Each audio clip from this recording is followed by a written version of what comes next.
Alright guys, we've got a 30-minute game on the board. It's an opponent rated, I think, in the 500 range. So they started with the E4 and I've played D6.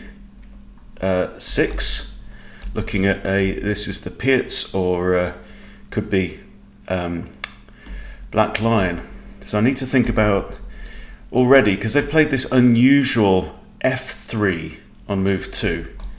My knight still can get to that nice F4 square. So I'm going to proceed with my plan. There are ideas of maybe checks on here, but if my queen comes out to there, this pawn's protected. We'd just get G3 and my queen would be kicked. So I'm going to proceed with my Black Lion approach.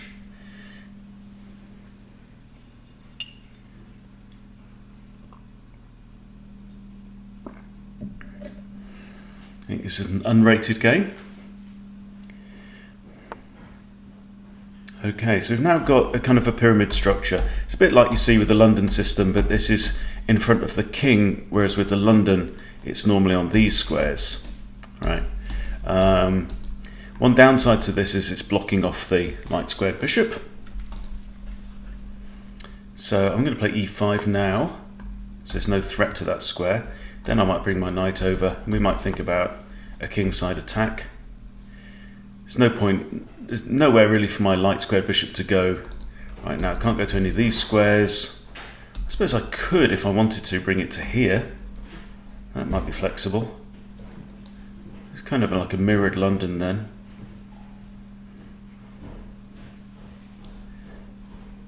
Yeah, I'll release the bishop first. I mean, it undefends this pawn. Let's release the bishop first. Don't think this pawn's, it's not in any danger from the knight. Knight can't go there, and hit the pawn.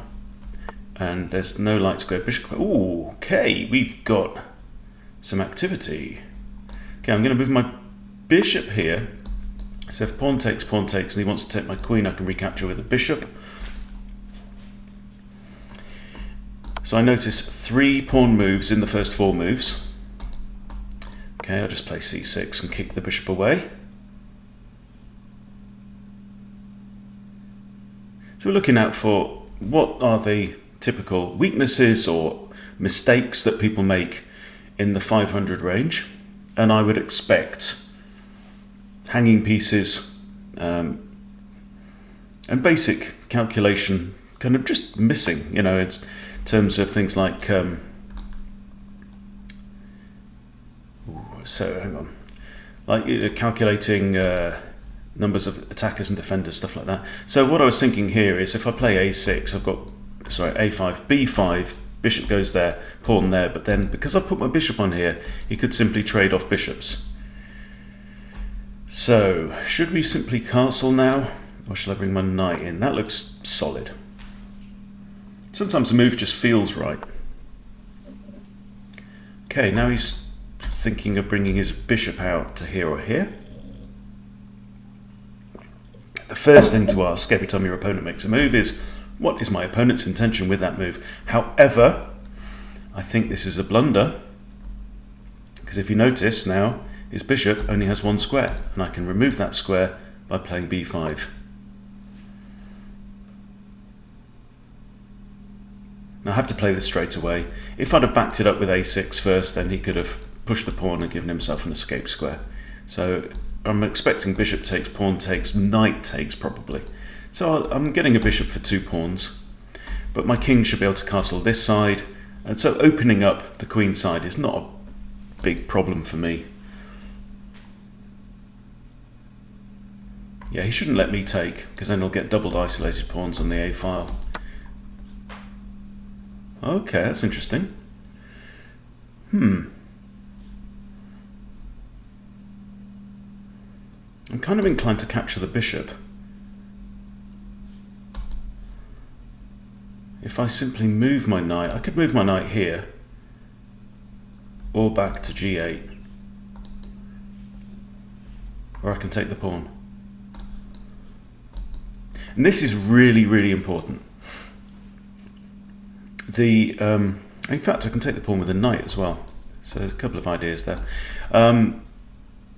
Massive difference between beginner level players and improving players who've got a certain level of competence with the game is the ability just to stop time and go, okay, right, my knight's under attack. What are my options? What are all my options? So I've considered capturing the bishop straight away. There's no real point to that because the bishop's trapped, it's got nowhere to go. So I'm thinking knight takes looks really good. Knight could find itself kicked, but that's probably all right. I've got pawn takes as well.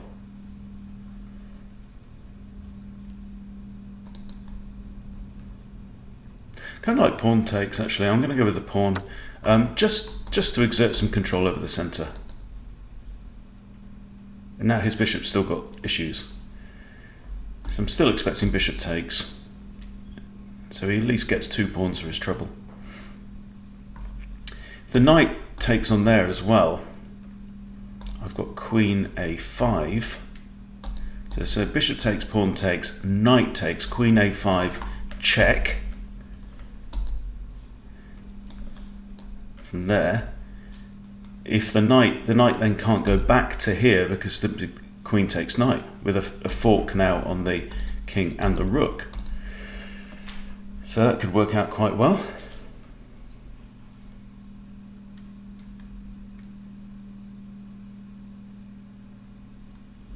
So first blunder of the game was this. When you've got a bishop, you've got to count how many squares are available to your pieces that are out in the board. Right now this bishop's only got 2 squares, and this move reduced that to 1, and I can simply occupy that. There we go, okay. So now I'm expecting knight takes and then queen to here. He can't go there with check because queen captures. King's in check now. So he's looking like he's going to, what are his options? He can block with the bishop, in which case I take the knight. He can block with the knight, in which case I take the knight with a fork. Nothing really appealing at this point. This is Dad's Bean and he's from Malaysia. So uncomfortable situation now for white. He's only slightly down in material. I've lost 3 pawns, he's lost a pawn and a bishop, so he's only 1 pawn down right now, but I can't see a way for him to hang on to this knight. Does he have a counter check? Nope. Okay, so he's blocked with the queen. So now if I take the knight, this knight is defended once, twice, 3, 4 times. Okay, so I can go ahead and grab the knight. I might centralise my rook, think about castling now, definitely kingside, because there's no pawns left here. Also, he can't castle right now because my queen is covering that square. Another idea, of course, is bishop to here. That would force either the pawn to come out or the bishop to there. I don't need to play that now. This is the other thing you need to think about is bishop to there, okay, it's a nice attack. Yes, it's a pin on the queen, but it's easy to get out of. And c3 would kick the bishop, so it's kind of futile. Okay, this knight's totally defended. He's got 4 defenders right now. I can go ahead and castle, I think. Perfectly fine. The bishop's attacking this, but it's defended by my knight. Queen taking out the knight just makes no sense at all. I do have to look out for this pawn. Currently it's defended twice. Okay, knight out to the rim. I think centralising my rook and then ideas of bringing my knight away, that's one candidate idea. It's not, like we've just said, it's not a winning attack. It's not dominating attack. So what else have we got? I'd love for this pawn to move.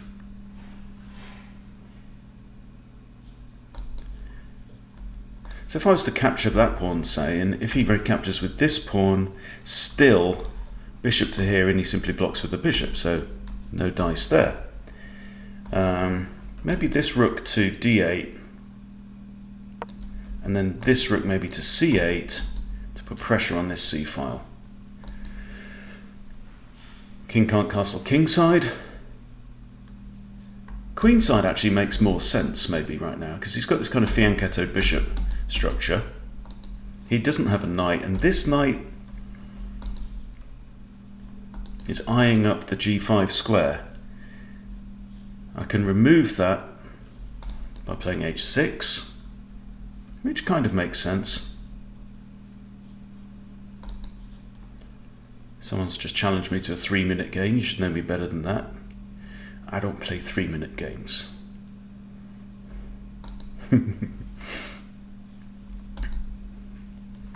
Oh, I can also take out this knight. Look at that. How long has that been there? From the beginning, okay. So I did, I missed that move. I'm practicing scanning the whole board and seeing all the options that are available. So when that knight moved there, what did I do? Okay, centralize my rook. But I mean, removing this knight right now, it kind of, okay, it messes up white's pawns, but it also would give this semi-open file pointing straight at my king, so maybe I don't want to do that.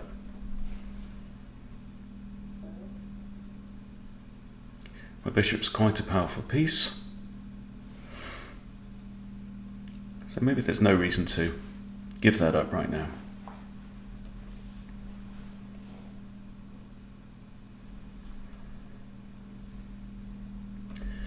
Okay, any ideas for the discovery here? If I move this knight, say, to c5, there's nothing it's really targeting, because these pawns are both defended. They're all right.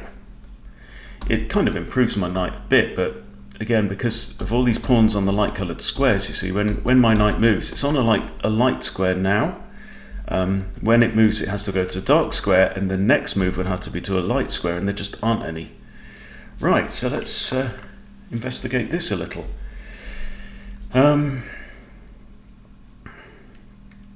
Okay, he's got 2 attackers now on that pawn, but I have 2 defenders, so I'm not concerned.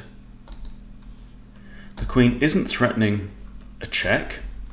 So now I do actually, I've got a discovery, but the bishop itself is undefended, so that's not brilliant.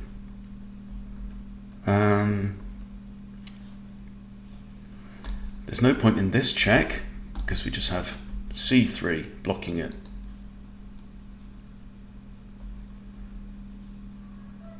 I can kick the queen. That also removes this square from the knight.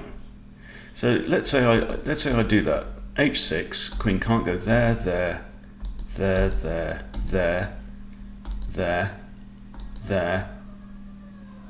So the queen only actually has 2 squares, I think, if we do that.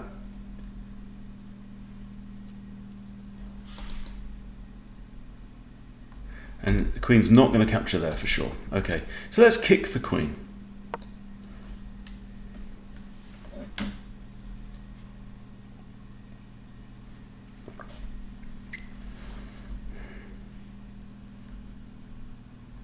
Now, if I do throw in a check at some point and it forces c3, then what that's doing is it's actually blocking off the route for this bishop here.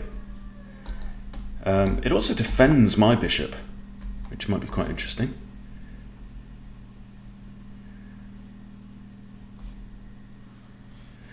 All right.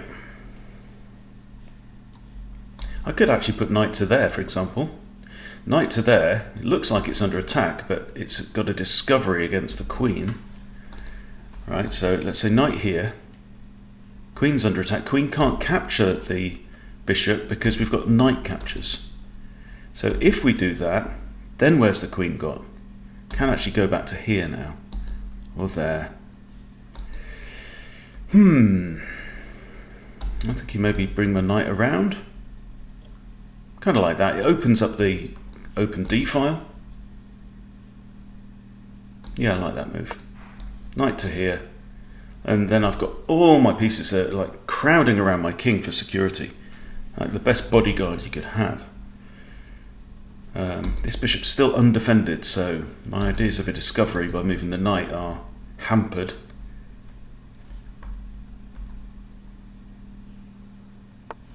But you see, with knight here, I'm attacking the queen and defending the bishop at once, which is quite nice. So here we've got 2 attackers on there, currently 2 defenders.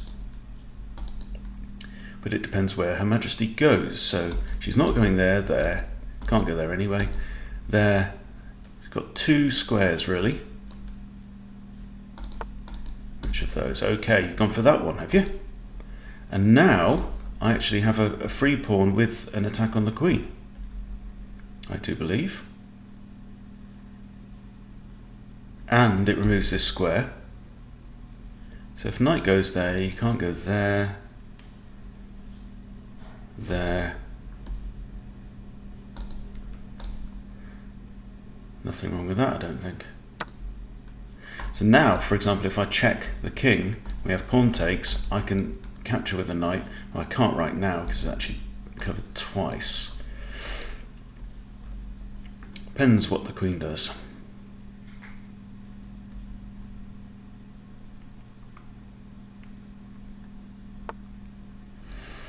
Okay, so the queen's attacking the knight. That's the first thing.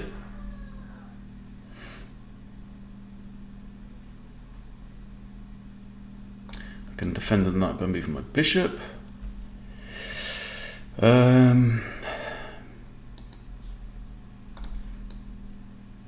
a decent move. I've got 1, 2 attackers on this pawn. I've got 1, 2 defenders. That's all right.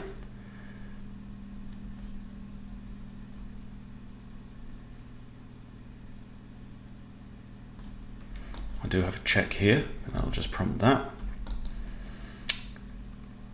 So I simply retreat the knight. If I move the knight, you see, then white's got 1, 2, 3 attackers on that pawn. Although I am 5 points in front, I'm 2 minor pieces up for a pawn. So trades, and also opening up the middle of the board is no bad thing for me. So the question is now, defend the knight, or there's no point in capturing the pawn.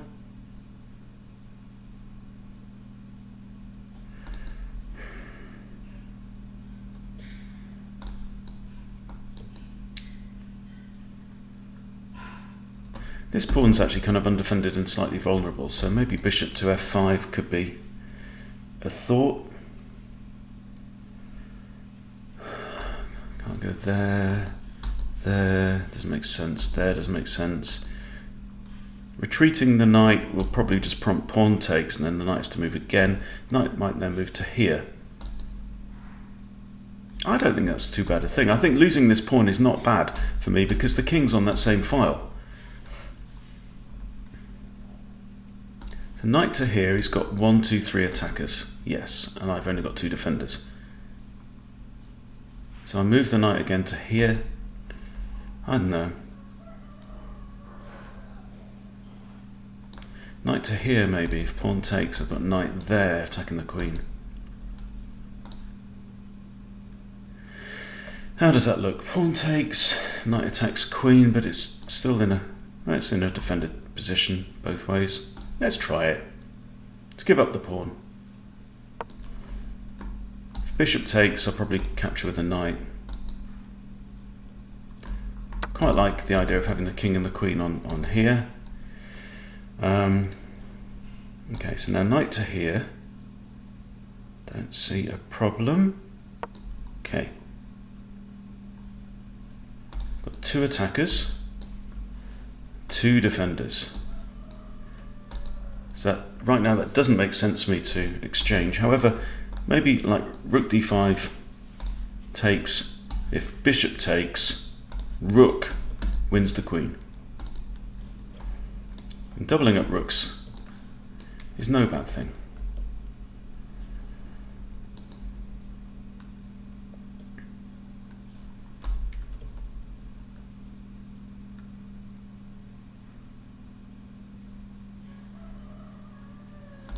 kind of like to, ideas about moving these bishops in an orderly way.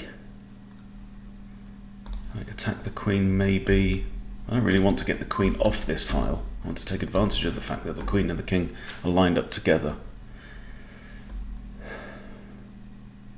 My opponent's playing well.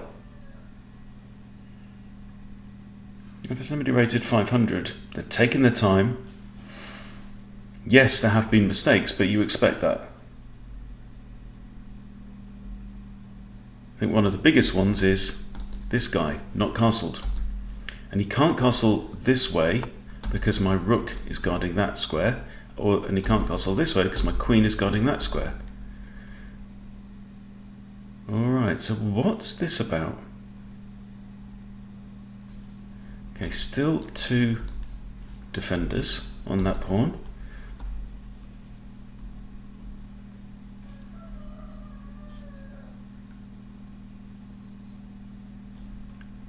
I think that's a blunder though again, because I notice I now have bishop b4.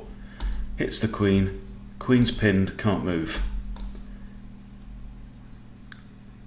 Queen cannot move, and none of these other pieces are any kind of threat to me at all. So I think that's winning. So what you need to do before you make a move like this is go, okay, well look, if I put my queen there, is there anything horrid that can happen? And you have to spot the fact that the queen and the king are in line. And if the king and the queen are in line, you have to say, is there a bishop that can come and nail us? And yes, there is. So, probably a losing move, I would say.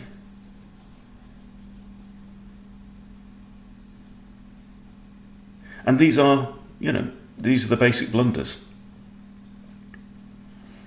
And if you're rated 500, 600, these are the areas that you need to work on, right? There's just that, I call it just a sanity check, If I put my queen here, is there anything stupid about that move? Is there anything horrible that can happen to me?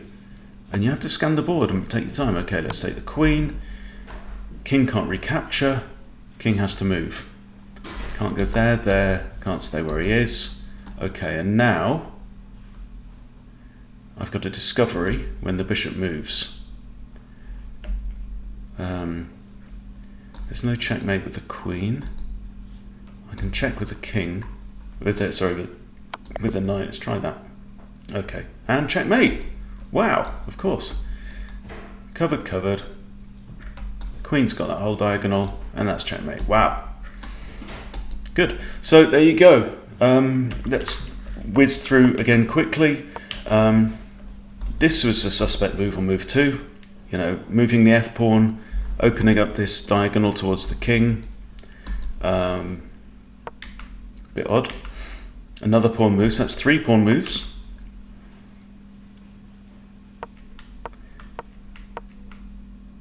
Some nice tension in the middle of the board. Nice to see beginners being able to handle some tension. And bishop retreats. And this is the first blunder. Loses the bishop. And now fork with the queen. Loses the knight. Kick the queen. Hit the queen again. See how safe my king is after just, 12 or so moves compared to white's king that's not castled and is in a whole acre of space there. King safety is always your first priority, okay? And there we go, simply retreat, give up the pawn, attack the queen again, and that's a next blunder. Loses the queen, and then checkmate follows. So there you go. Sanity check. We've both got enough time on the clock. Before you move a piece, before you drop it, just ask yourself, this is not touch move, right? We're not in tournament play here. You can drag a piece and think, well, how about that, right? And if you're using the chess.com mobile app, you can do confirm each move, and you can actually play a move and then look at the board and then go, actually, no, there's something wrong with that, okay? But yeah, the sanity check, I think, is one of the most crucial and basic principles. And what you want to get to in preparation for over the board play, ideally, is to be able to sanity check without moving the piece as well. But you know, you get to that point. Right now, yeah, I mean, getting beyond 500-600 is about the most egregious and obvious blunders. Try and cut them out, slow down your play, think a little bit more, and also there's the basic tactics. For example, you know, putting the queen here, you've got to be able to spot those tactical patterns. Okay, I've just put my queen, or I'm about to put my queen in line with my king. Okay, the risk that could come with that is of a pin from a bishop, right? Clearly, I'm not going to pin with my queen because we just exchange, okay? But is there a bishop? Yes, it's right there. You know, it can come flying in, and you should know that the queen is lost. And some of this stuff simply comes with practice. But the information is there on the board. This is what I say a lot. You know, it's all there. It's all there to be read. And, you know, practice reading it. Practice, practice, practice. There you go. So that's a sample game against a 500 player. Some obvious errors. You know, let's look at the bishop capture. Right here, I've moved my bishop to the side of the board. There are light squared pawns around. Right, how many squares does my bishop have? 2. Right. So does this move make sense? No, it doesn't at all. Okay. And again, yeah, practicing that vision is really all you can be doing at this point in time. And these patterns will come. These patterns you will learn the patterns over time. You'll be able to spot that.